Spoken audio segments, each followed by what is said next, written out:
Ria Anjani hadir. Maruf Syafi'i hadir, Bu. Junita hadir. Nurul hadir, Bu. Veronica hadir, Bu. Labdati Esreki hadir, Bu. Saya hadir, Bu. Hadir.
Jadel hadir. Baiklah, untuk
Kerajaan Tarumanegara terletak tidak jauh di antara pantai utara Jawa Barat. Diperkirakan wilayah kerajaan Tarumanegara itu meliputi daerah Banten, Jakarta, dan Cirebon. Kerajaan ini mulai berkembang pada abad ke-5 Masehi di bawah kekuasaan Raja Purnawarman. Pertanian menjadi mata pencarian utama masyarakat. Seperti yang disebutkan dalam prasasti Tugu, Raja Purnawarman membuat pembangunan irigasi dengan cara menggali saluran sungai karang lebih sepanjang 6.122 tumbak atau 11 km yang kemudian disebut sebagai Sungai Gornati. Pembuatan saluran irigasi ini sangat dirasakan manfaatnya oleh masyarakat karena pada akhirnya dapat mengairi ladang pertanian masyarakat.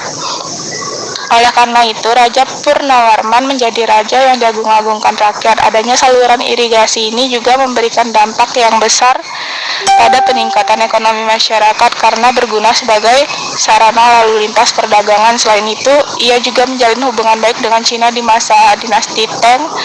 Terbukti dengan adanya catatan seorang pendeta bernama Fasien yang terdampar di Pulau Jawa pada 414 Masehi. Dalam catatan itu disebutkan bahwa masyarakat sekitar sudah mendapat pengaruh Hindu India. Raja dan sebagian masyarakat besar memeluk agama Hindu, beberapa juga ada yang memeluk agama Buddha dan animisme. Berdasarkan prasasti Ciaruteun, terdapat telapak kaki Raja Purnawarman yang dianggap rakyat sebagai telapak kaki Dewa Wisnu atau Dewa Pelindung dunia. Baiklah, saya akan mereview materi pertemuan kemarin, yaitu kerajaan maritim pertama yang muncul di Indonesia adalah Kerajaan Kutai. Kerajaan Kutai diperkirakan berdiri di daerah Muara Kaman di tepi Sungai Mahakam, Kalimantan Timur. Menurut prasasti Yupa, penguasa pertama Kerajaan Kutai adalah Kudungga. Mulanya Kudungga adalah penguasa lokal, namun karena adanya pengaruh Hindu, maka struktur pemerintahan berubah menjadi kerajaan. Perpindahan kekuasaan dilakukan secara turun-temurun, sehingga setelah berakhirnya masa kekuasaan Kudungga, anaknya yang bernama Aswawarmanlah yang menduduki kekuasaan. Selanjutnya, setelah kekuasaan Aswawarman berakhir, kekuasaan kembali diturunkan kepada cucu Kudungga, yaitu Mulawarman. Pada masa pemerintahan Raja Mulawarman, inilah Kerajaan Kutai mencapai zaman keemasan. Kerajaan Kutai juga diperkirakan menjadi tempat singgah jalur perdagangan internasional melewati Selat Makassar, melewati Filipina dan Cina, sehingga sumber perekonomian Kerajaan Kutai berasal dari kegiatan perdagangan. Selain itu, Kerajaan Kutai memiliki tradisi melakukan upacara-upacara di tempat suci. Terbukti dengan adanya prasasti yang disebut Yupa atau batu tertulis. Tulisan yang terdapat dalam Yupa menggunakan huruf Pallava, bahasa Sanskerta. Yupa merupakan tugu peringatan upacara kurban. Dalam suatu prasasti terdapat kata Vakraketsvara yang berarti lapangan luas untuk pemujaan. Vakraketsvara berkaitan erat dengan agama Siwa, sehingga dapat disimpulkan bahwa Kutai menganut agama Siwa. Dengan letak yang berada di jalur perdagangan, India di barat dan Cina di timur, banyak pengaruh dari luar yang masuk ke kerajaan Kutai. Ini dibuktikan dengan ditemukannya benda-benda dari kedua wilayah tersebut. Barang-barang seperti keramik, arca dewa Trimurti, serta arca Ganesha kemungkinan merupakan bagian dari perlengkapan upacara keagamaan selain untuk kehidupan sehari-hari. Baiklah, hanya itu yang bisa saya jelaskan. Terima kasih.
Baiklah, untuk pertanyaan rohani, bagaimana hubungan regional dan luar negeri Kerajaan Sriwijaya? Jadi, dulu itu meskipun catatan Sriwijaya dan bukti arkeologi jarang ditemukan, tetapi beberapa menyatakan bahwa pada abad ke-7, Sriwijaya telah melakukan kolonisasi atas seluruh Sumatera, Jawa Barat, dan beberapa daerah di Semenanjung Melayu, dominasi atas Selat Malaka dan Selat Sunda, menjadikan Sriwijaya sebagai pengendali rute perdagangan rempah-rempah dan perdagangan lokal yang mengenakan biaya atas setiap kapal yang lewat.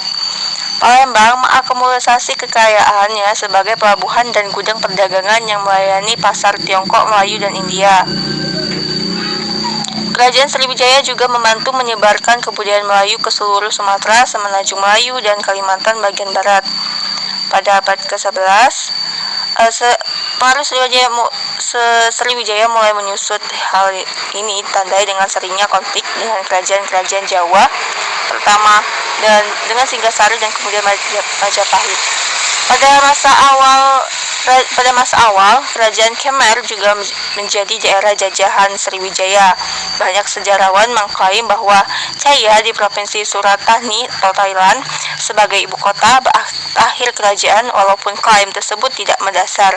Nah, pengaruh Sriwijaya ini nampak pada bangunan pagoda Barom-Tait yang bergaya Sriwijaya. Setelah kejatuhan Sriwijaya, Chaiya terbagi menjadi 3 kota, yakni Mueang, Chaeng, Pahong atau Kacandan, dan Khairah Nikom. Nah, Sriwijaya juga berhubungan dekat dengan kerajaan Pala di Benggala, terutama dalam bidang kebudayaan dan agama. Sebuah prasasti tertahun 860 Masehi mencatat bahwa Raja Balaputra Dewa mendedikasikan seorang biara kepada Universitas Nalanda atau Pala.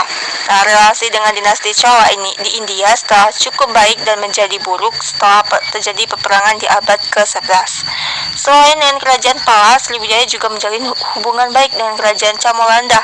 Raja Sriwijaya yakni Raja Sanggarama Wijaya Tunggarwarman mendirikan sebuah biara tahun 1006 Masehi di kerajaan Chola untuk tempat tinggal para biksu dan dari kerajaan Sriwijaya. Namun, persaingan di bidang pelayaran dan perdagangan membuat keduanya bermusuhan.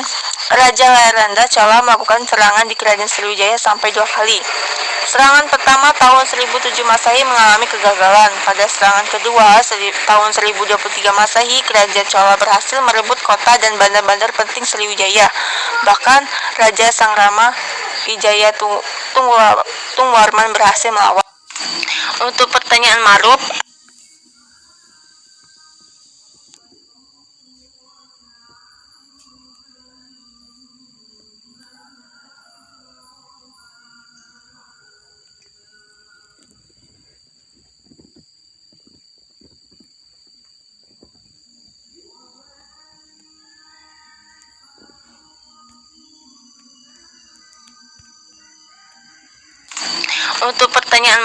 aspek apa saja yang terkandung dalam kerajaan Sriwijaya? Jadi pertama itu ada struktur birokrasi. Nah, kerajaan Sriwijaya ini menerapkan struktur birokrasi yang bersifat langsung karena raja berperan penting dalam pengawasan terhadap tempat-tempat yang dianggap strategi. Raja dapat memberikan penghargaan terhadap penguasa daerah yang setia dan sebaliknya dapat menjatuhi hukuman terhadap penguasa daerah yang tidak setia kepada kerajaan. Dalam beberapa prasasti disebutkan tentang pelaksanaan suatu keputusan raja lengkap dan perincian hadiah atau sanksi yang dapat diterima dalam suatu peristiwa. Selain itu, ditemukan prasasti yang mencatat masalah-masalah penyelesaian hukum sengketa antar warga. Nah, untuk kehidupan ekonominya nih, penguasaan kerajaan Sriwijaya diurat nadi perhubungan pelayaran dan perdagangan Asia Tenggara, yaitu Selat Malaka, mempunyai arti penting bagi perekonomian kerajaan karena banyak kapal-kapal asing yang singgah untuk menambah air minum, berbekal makanan, istirahat atau melakukan aktivitas perdagangan. Karena bertambah ramainya kegiatan perdagangan Selat Malaka, Sriwijaya membangun ibu kota baru di Semenanjung Malaka, yaitu di Logor yang dibuktikan dengan prasasti Ligor 755 Masehi. Pendirian ibu kota Ligor tersebut bukan berarti meninggalkan ibu kota di Sumatera Selatan, melainkan hanya untuk melakukan pengawasan yang lebih dekat terhadap aktivitas perdagangan di Selat Malaka. Untuk kehidupan sosial dan budayanya, itu Sriwijaya merupakan kerajaan besar penganut agama Buddha, serta merupakan pusat agama Buddha yang penting di Asia Tenggara dan Asia Timur. Agama Buddha yang berkembang di kerajaan Sriwijaya adalah agama Buddha Mahayana. Menurut berita dari Tibet, seorang pendeta bernama Atika datang dan tinggal di Sriwijaya tahun 1011 sampai 1023 Masehi. Nah, untuk belajar agama Buddha dari seorang guru bernama Dharmapala. Menurutnya, Sriwijaya merupakan pusat agama Buddha di luar India.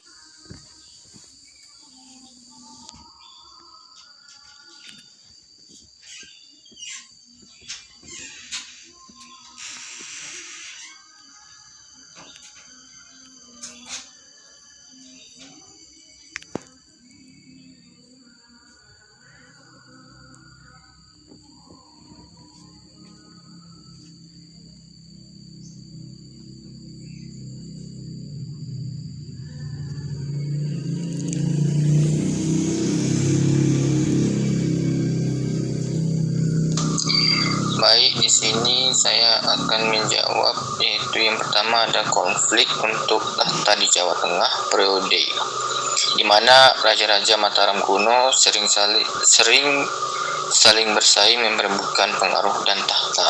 Yang kedua itu adanya permusuhan besar dengan kerajaan Sriwijaya yang kerap mengganggu stabilitas Mataram kuno. Yang ketiga adanya acara Mahapralaya yang diatur oleh pemerintah Wirawari dibantu oleh pemerintah Sriwijaya. Peristiwa ini berhasil menggulingkan kerajaan Mataram kuno atau Medang pada tahun 1016 Masehi dengan raja terakhirnya adalah Dharmawangsa Teguh. Terima kasih, Bu. Dunia.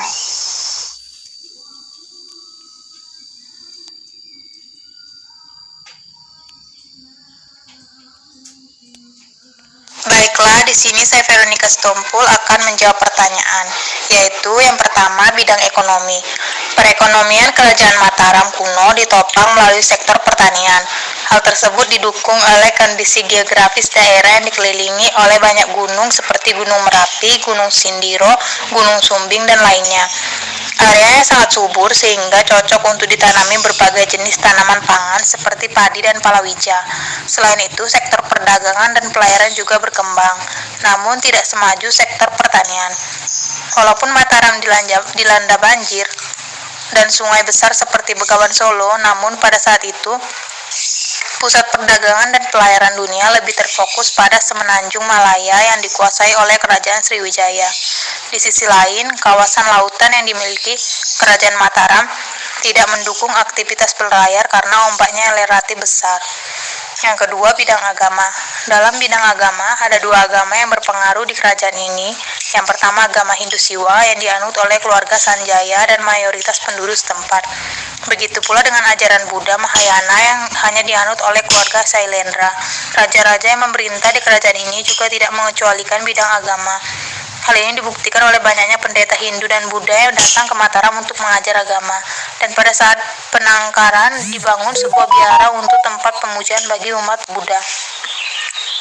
Yang ketiga, bidang sosial budaya. Dalam bidang sosial, pada masa dinasti Sanjaya, umat Hindu menggunakan sistem kasta bertingkat 4 untuk memecah belah masyarakatnya. Sedangkan pada masa dinasti Shailendra tidak ada sistem kasta karena di dalam agama Buddha sendiri tidak mengenal pembagian kasta dalam kelompok masyarakat.